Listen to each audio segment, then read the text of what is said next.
What's up everyone, welcome back to another video.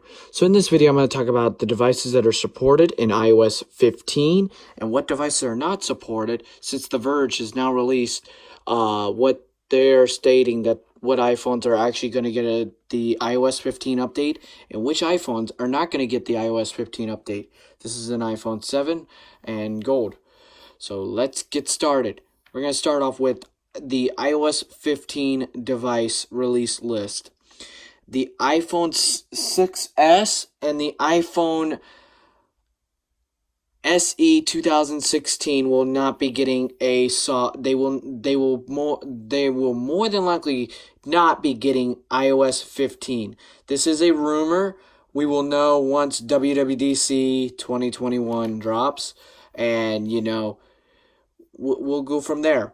iOS now on to iOS 14.3 beta 2, which I'm currently running on this iPhone 7, and I will show you on in a little bit this iPad mini 4.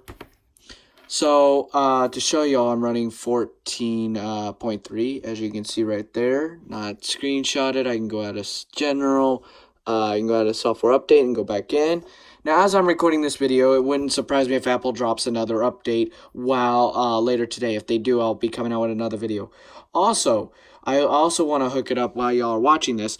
If you want to see why my live streaming stuff has changed on my channel,